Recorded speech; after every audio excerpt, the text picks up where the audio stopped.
Hi,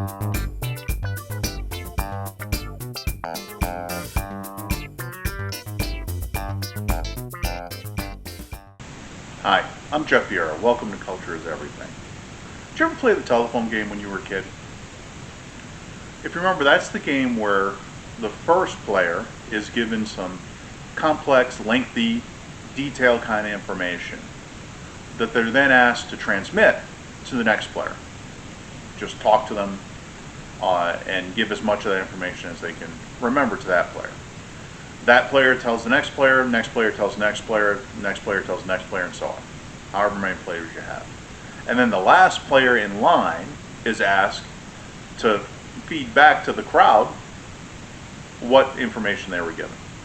And then hilarity ensues because it often has no resemblance whatsoever to what the first person was actually told. Okay? Culture is like that. We discussed in a previous video that culture is the manner by which an organization's values are communicated, understood, and lived by its members. Values are information, just like in the telephone game. And that information can get corrupted as it flows through the different levels of your organization. We have to be on guard against that. Let me give you a couple of examples that you may be familiar with. First off is we say, the customer is always right.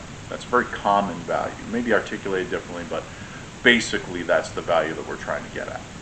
So we emerge from our strategy planning session with the leadership team and we decide, yes, we're going to take the message, the culture is always right, we're going to get it out to everybody, we're going to start behaving in a manner consistent with the customer always being right. Great stuff. We get down to the next level of the organization and we start telling our team about it. And then as we're talking to them about it, we realize, well, wait a second, we don't want them to do things that are crazy in order to live out that value. So we caveat. We say, the customer's always right, but if the customer is obviously trying to take advantage of us, that's not fair, we're not going to do that. They go down to their teams and they communicate the message. Okay? And now they add to the caveat. Okay, we're not going to let the customer take advantage of us. We don't want to lose money, so the customer's always right, but hey, let's be on the lookout. We don't want to lose money on this thing.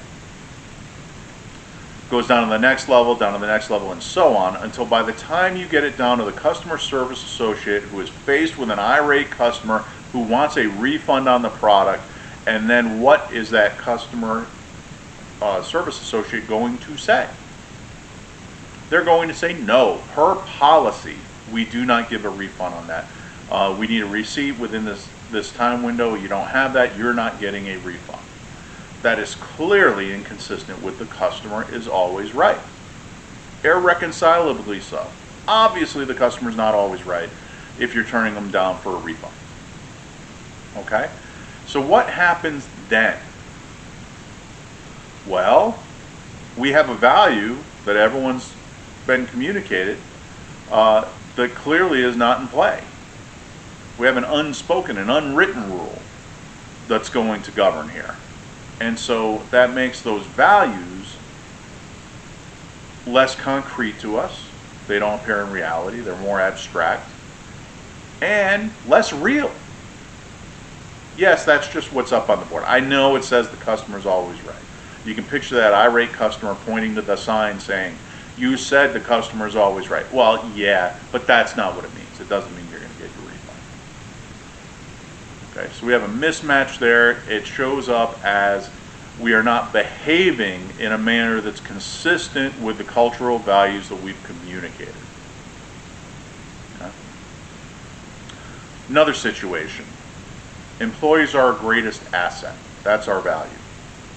And yet, while nothing may have been spoken in this regard, you can expect that the leadership's not going to come down and caveat that the way they would caveat the customer-facing value. Nothing may be spoken in that, but then you start to notice things such as, hey, every time I walk out of our building, there's this row of parking spaces that are reserved for certain employees and not for others. So that means that while employees are our greatest assets, some, particularly leadership, are more valued by the organization than others, such that we don't want them having to walk back and forth too far to the building. As a matter of fact, even though they travel a lot, we're going to keep their spot for them out of respect. What does that do to the value employees are our greatest asset? Well, it's pretty much the same thing. It undermines the value, because when you can come up with counterexamples, then that means that the value is not really governing. The value is not really in play. It's not real. It's different than our reality. We behave differently than the value would predict we do. So you can still run into a situation where perhaps that value has been communicated very clearly, and there's no gap there, but there's a gap maybe in how it's lived versus what was communicated and even understood in this case. Let's go to another situation where you have safety as a core value. We'll say things like safety is our top priority.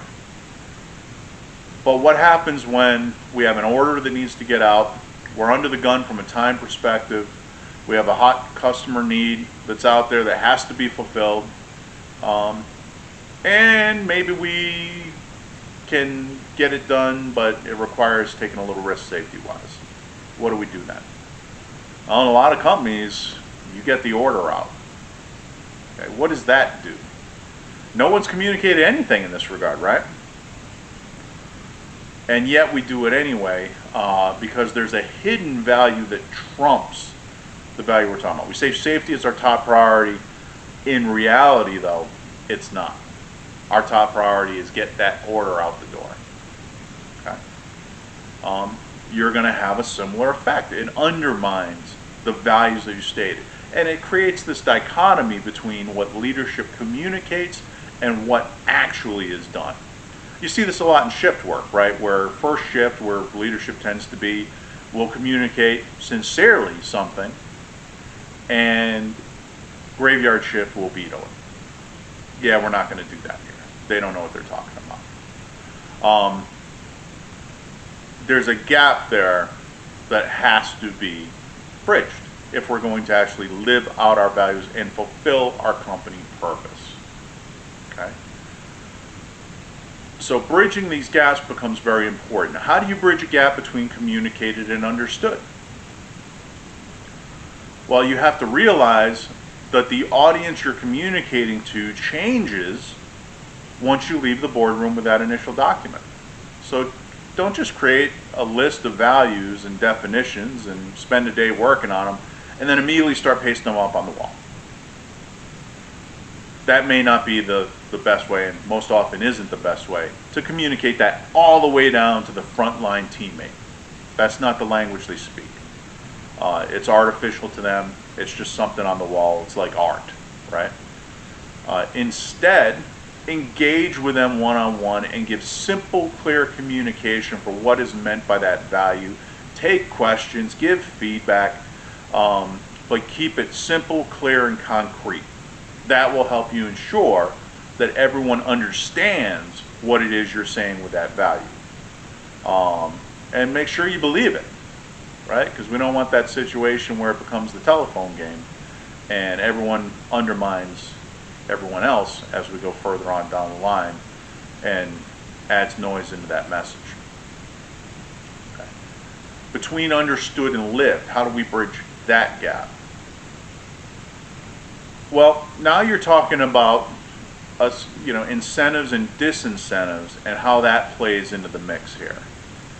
Because what you have to do if you want people to actually live it, so they understand they're supposed to do it, there's no question about that, the communication's been simple, it's been clear, it's been consistent, everybody gets it, they're supposed to be doing this. Now, we need supervisors, in particular, to enforce that value. So that means when the customer is always right, and that's your value, and somebody asks for a refund and they don't really deserve it per the policy, then the supervisor ought to be taking that customer sales associate in the back room and saying, look, our value is this. I know it's not fair, but our value is this.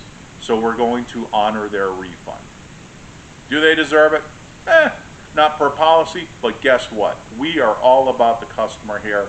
That is what we're going to do. So we need you to start behaving that way. Okay? Same thing when it comes to our example concerning the employees being our greatest asset. Take out the reserved parking spaces. Just take them out. Right? Yes, people are going to have to walk a little further. Okay, that's your value, though. We're all employees. So why discriminate between employees if we're all considered important, right? There's no need to do that. It just undermines your message. It is not worth it for a little bit shorter walk. So take them out. Go paint them over. Have a big ceremony and do it. Show everybody you mean what you say.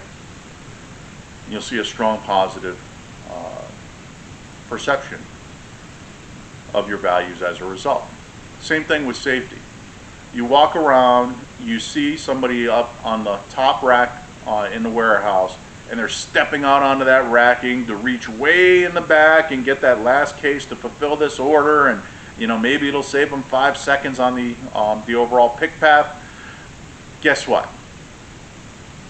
Get them down and then tell them, I can't have you up there falling between the rack and then being out for weeks. What's going to happen to the customer then? Safety is a priority for a reason. We want you to go home at night and not to the hospital. Okay? So you have to reinforce it, and you need supervisors to be on board with that. And to get supervisors on board with it, well, that means you need managers on board with it. And the managers have to hold the supervisors accountable for what they do. So maybe they need to walk around a little bit more and check to see that those values are being put into place, put into action, actually lived. You have to talk about it when these situations come up, and in some cases where someone is just not living the value, now you need to let your hiring and firing process demonstrate commitment to that value. So if someone constantly acts in an unsafe manner, you need to fire them. If someone will not honor the customer in a manner consistent with your values, you need to fire them. If someone insists that because of their position in the organization that they are treated as an emperor, then you need to fire them if your values are the values that we indicated there. Customer is always right, employees are our greatest asset, safety is our top priority. You need to follow through, and in some cases that's going to mean you need to make an example. The most important thing is getting buy-in to these values and getting people to live them, because they're tied directly to the purpose of the company. Strategy and process, as we saw in the prior video, are not going to save us if we don't have the same values and if we don't live those values. Thank you. Have a great day.